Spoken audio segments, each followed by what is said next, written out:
I've been married to Michael for 2 years. I was completely obsessed with him. He, on the other hand, absolutely hated me. Just how much did he hate me? Well, I got into a serious car accident that left me with multiple fractures, and I ended up spending 6 months in the very hospital where he worked as an orthopedic doctor. Not once during that entire time did he ever come to visit me. Nobody else liked me either. They all said I was the reason Emily left, calling me heartless.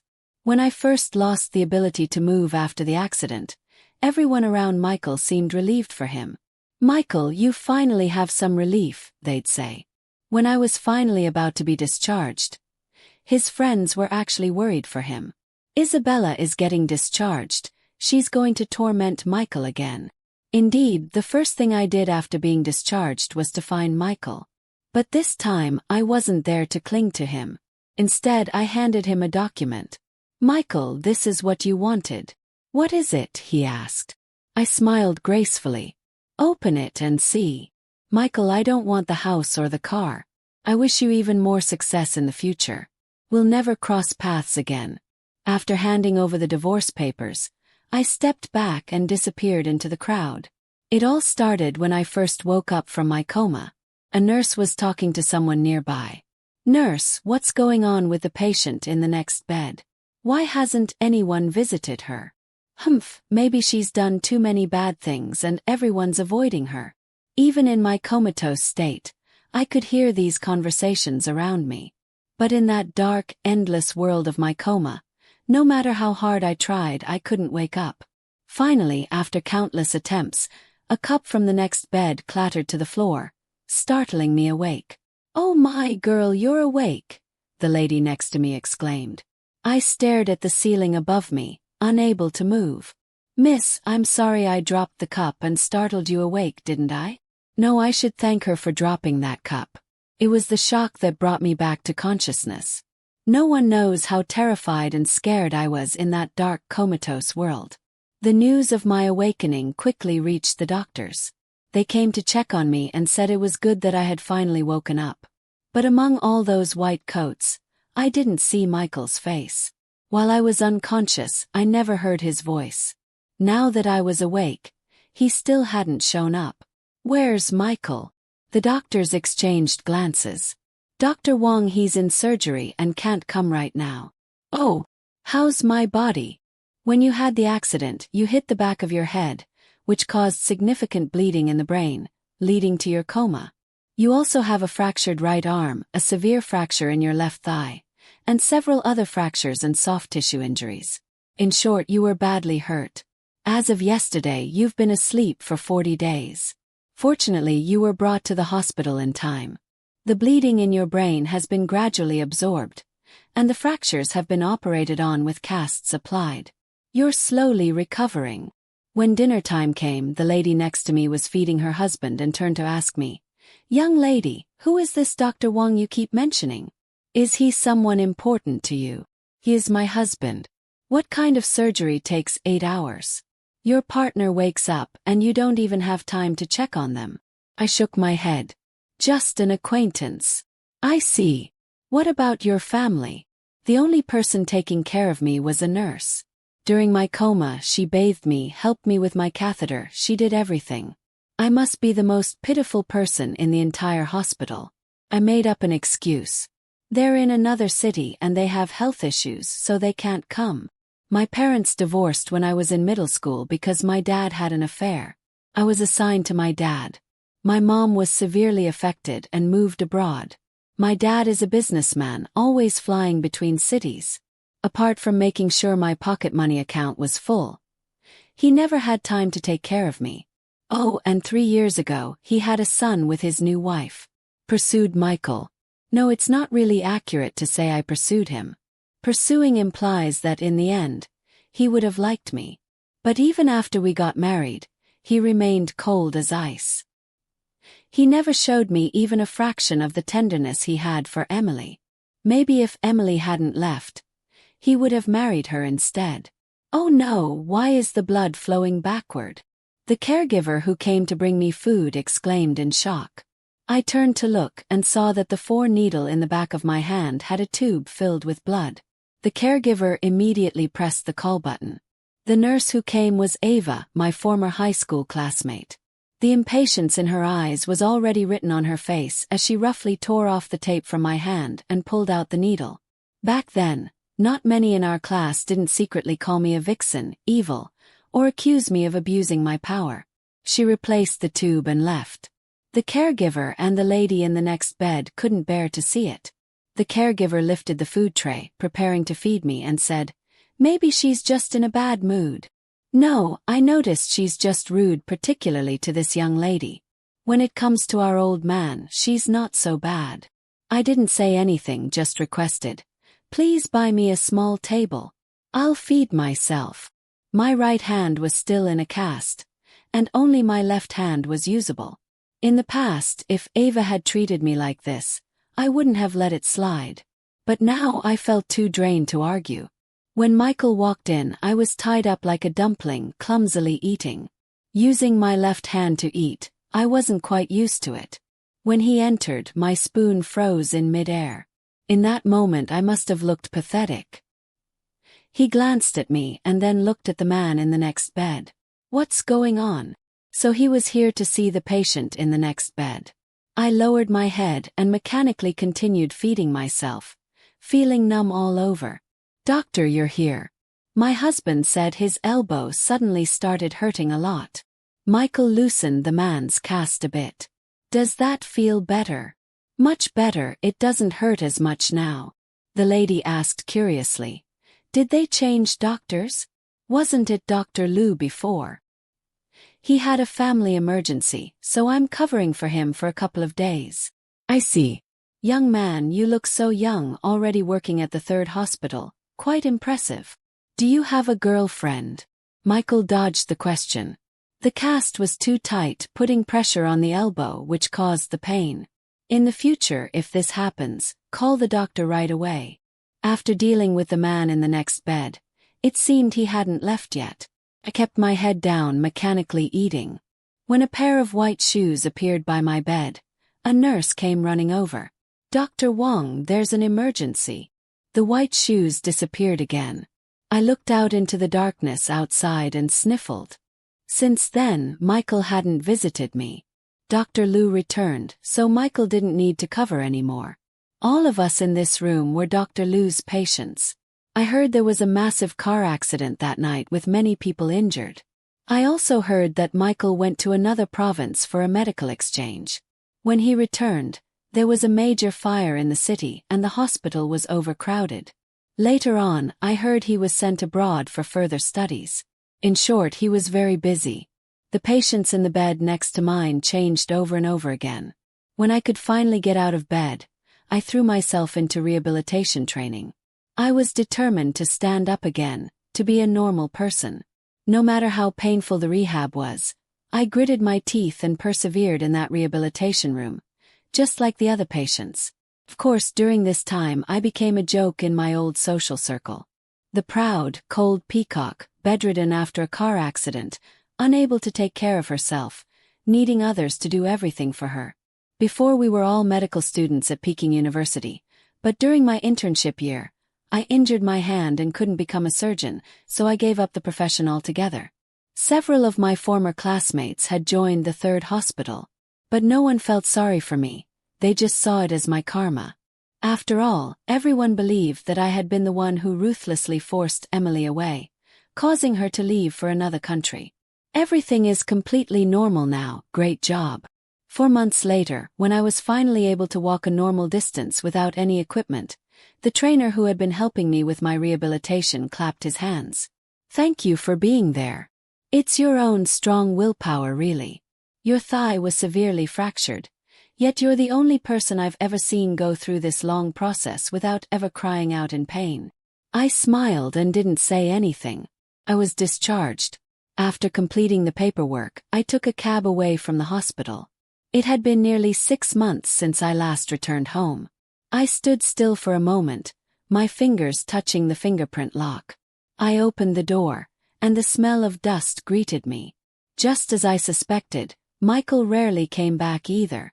I tidied up the sofa and opened the lean pork congee I bought from the shop downstairs. After just 2 bites, my phone vibrated again. Looking at the messages in the group chat, I fell silent. Isabella has been discharged. Wow, she got discharged so soon. Wasn't she seriously injured? She's going to start pestering Michael again. Michael must have owed her in a past life to be stuck with her in this one. Stop it, she's still in this group. If she sees this, watch out for revenge. Oh no, sent to the wrong group. Quickly. The messages in the group were deleted. I turned off my phone and continued eating the congee. I slept alone that night. Michael didn't come home.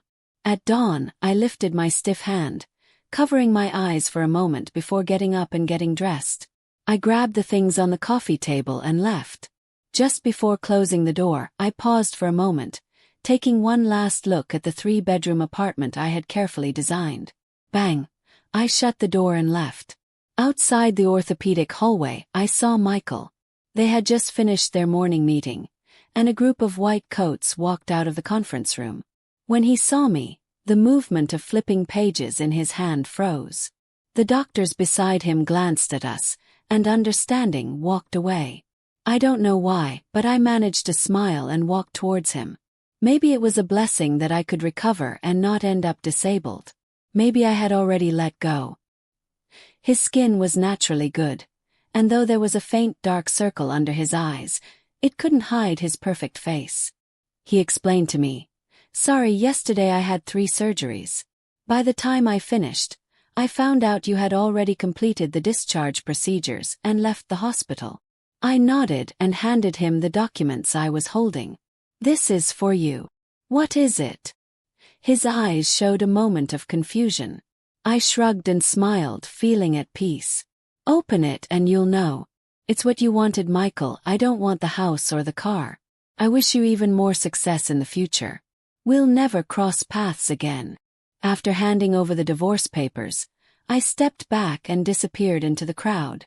At the airport, I took out my phone and deleted the pinned contact. I left the class group chat. I went to a small town. After landing that evening, I showed up at my cousin's place where she was taking care of her child. "Mama, it's Auntie." My cousin came out of the kitchen and glanced at my suitcase. "Did you have a fight?" "We ended things." "But you loved him so much," she said. I gave a bitter smile. Love is a two-way street. When it's just one person giving, it's nothing more than self-deception, and it might even put pressure on the other person.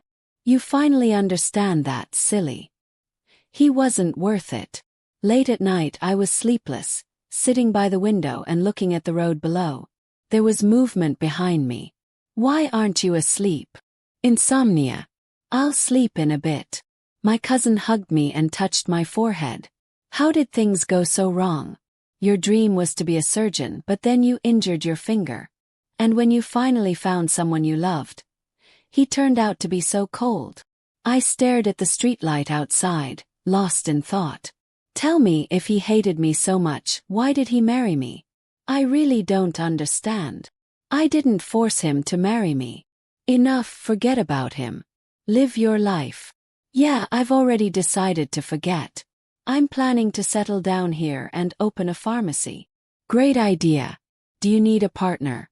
I can invest. Sure. We both laughed.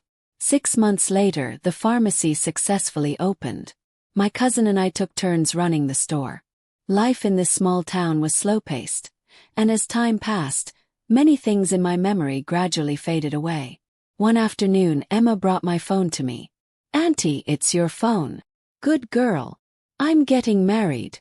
Will you come to my wedding?" Maria was my only friend from university. "Where is the wedding?" "Definitely in Bayshore. You have to come. You know, I don't have many friends, and if you don't come, I'll feel really regretful." "All right, send me the hotel address." A year had passed, and some things I had let go of, and others even more so. In the banquet hall, Maria, with half of her makeup done, ran out. "I'm really happy you came." We lightly hugged. "Of course, I had to come for your wedding." "Silly, I've heard some things about you and Michael. I know you've left Bayshore. Today is your day. Don't talk about me. Go finish your makeup, The ceremony is about to start. After Maria left, I picked up a glass of red wine, swirled it, and took a small sip. Everyone's here. I didn't realize before how influential I am. Even the big shots from the hospital are here. Good thing you picked a weekend. Otherwise it would have been hard to gather everyone. Look, even the usually busy Michael made it. The conversation at the entrance reached my ears, and the wine in my mouth turned slightly bitter. I hadn't known that David had also transferred to the third hospital, and many from the third hospital were here today. I looked over, and for a moment my eyes met Michael's. "Michael, what are you looking at?" Everyone noticed me then. There were several surprised glances. Michael withdrew his gaze and took out his wallet to give a gift. When I saw who stood next to him, ready to give a gift as well, even though I had prepared myself mentally, I still froze for a moment. Emily was back. But it was only for a moment. I looked away, focusing on the wisteria flowers hanging outside the window, and as the wind blew, those knots in my heart seemed to disappear as well. Since entering university, people had always said they were a match made in heaven. Now, from their perspective, it seemed they had finally found their happy ending. The wedding banquet began, and everyone took their seats. The people from the third hospital were seated together at one table. Today's groom is a doctor at the third hospital. Doctors are really in demand these days. Did you see? The table next to us is full of the groom's colleagues. If anyone has a single daughter at home, better go ask for their WeChat. Too bad the most handsome doctor seems to be taken already. The girl sitting next to him should be his girlfriend. The music started, and the wedding ceremony began. After the ceremony and banquet, everyone started to leave. I heard footsteps approaching. A year has passed, and if it weren't for Maria's wedding, you weren't planning to come back? To my surprise, Michael walked over with a glass of wine.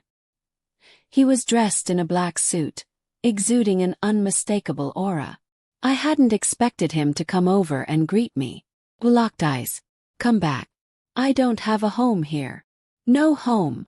I noticed Emily looking over, worry evident in her eyes. I picked up a dessert. "Sorry, but we don't seem to have anything to talk about." I left the dessert table. I checked the time and planned to say goodbye to Maria when she came out and then leave. "You're leaving already. We haven't even talked yet. Seeing you happy makes me happy." Maria grabbed my hand and glanced at Michael and Emily. "Are you leaving because of them?" "Sorry, I didn't tell you that people from the third hospital might be here." "It's okay, I've already moved on. They won't affect me." As I left the hotel, I hailed a cab to the airport. "Isabella, where are you going?" Just as I was about to get into the taxi, my arm was suddenly grabbed. Startled, I turned around to see Michael. The air grew tense. "Don't go. What are you doing?" "I need to catch my flight." "Are you getting in or not?" The taxi driver called out impatiently. Michael spoke to the driver. "Sorry, we're not going." "Not going? Then why call a cab and waste my time?" The taxi driver cursed as he drove away. I looked at Emily standing not far away, her face pale, then turned back to Michael, confused. "What do you mean by this?" He tightened his grip on my arm. "What do you mean? We're still legally married. Where are you planning to go alone?" "I never signed those divorce papers." My expression tightened. "You're hurting me." He realized it and loosened his grip. The hotel entrance wasn't the place to talk. He drove us to the seaside. I rolled down the window, looking out at the vast sea.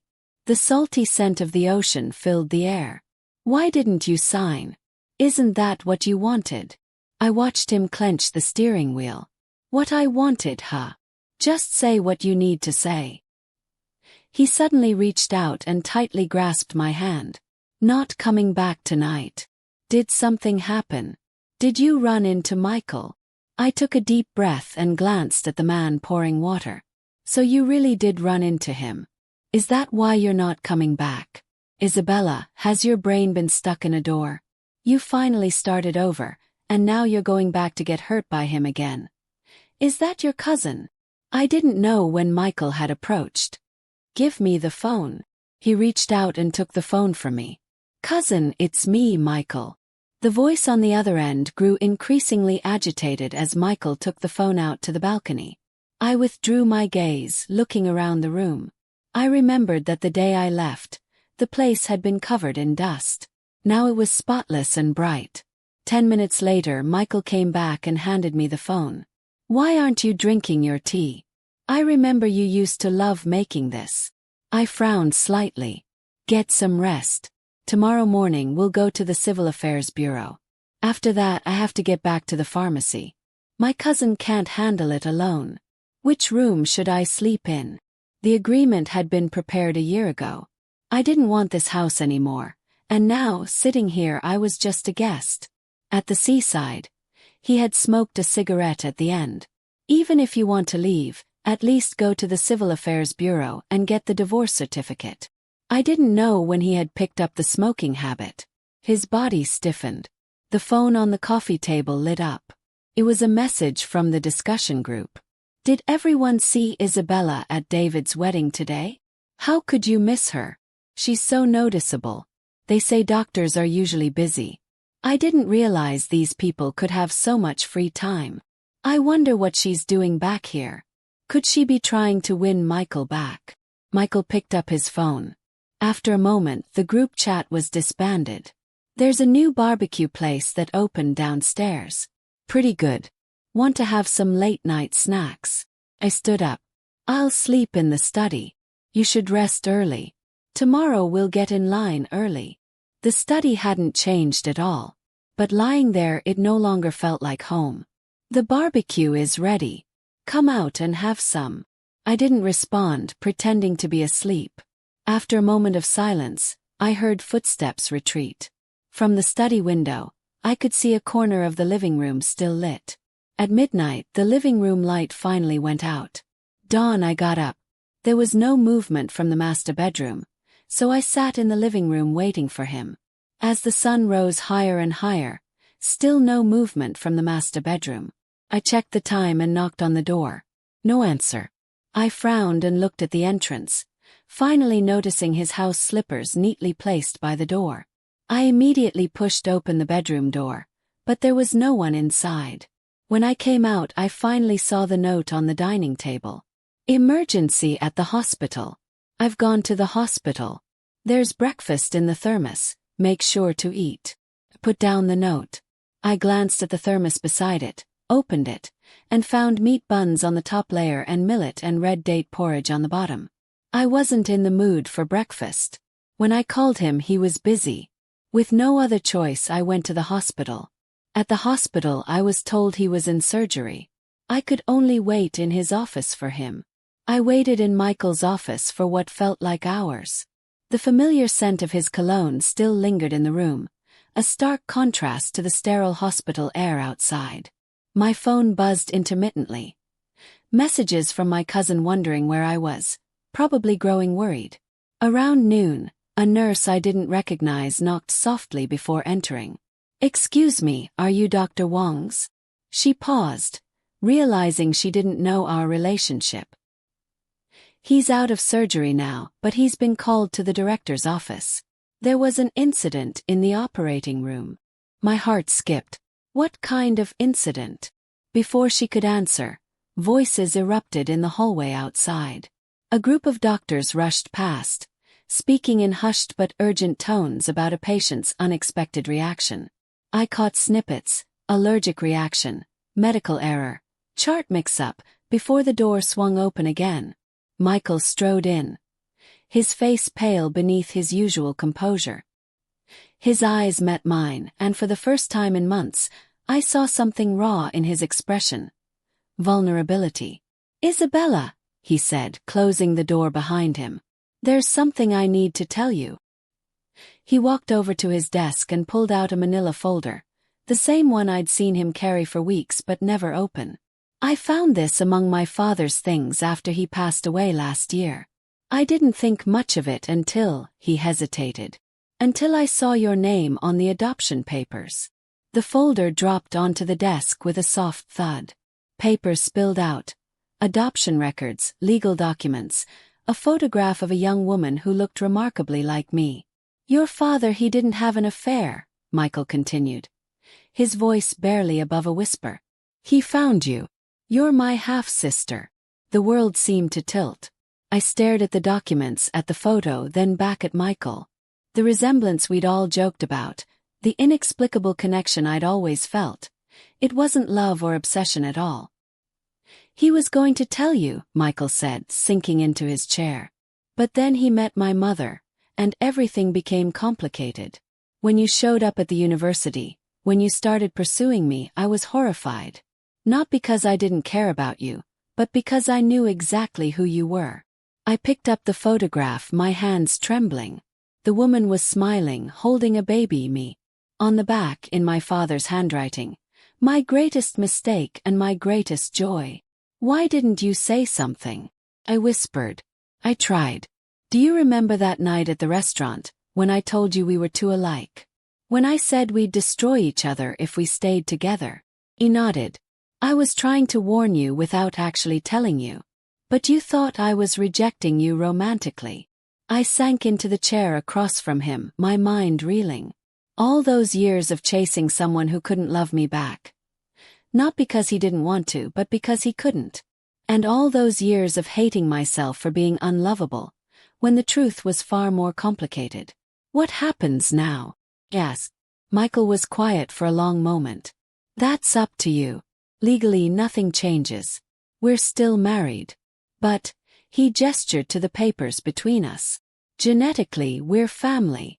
I thought about my small pharmacy in the quiet town, about the life I'd built for myself, about the years of pain and confusion, all stemming from a secret that wasn't even mine to carry. I think, I said slowly, we both deserve better than this. I pushed the divorce papers back toward him. Sign them this time. Not because we're siblings, but because we're two people who've been hurt enough. Michael looked at me for a long moment, then at the papers. Finally he picked up the pen.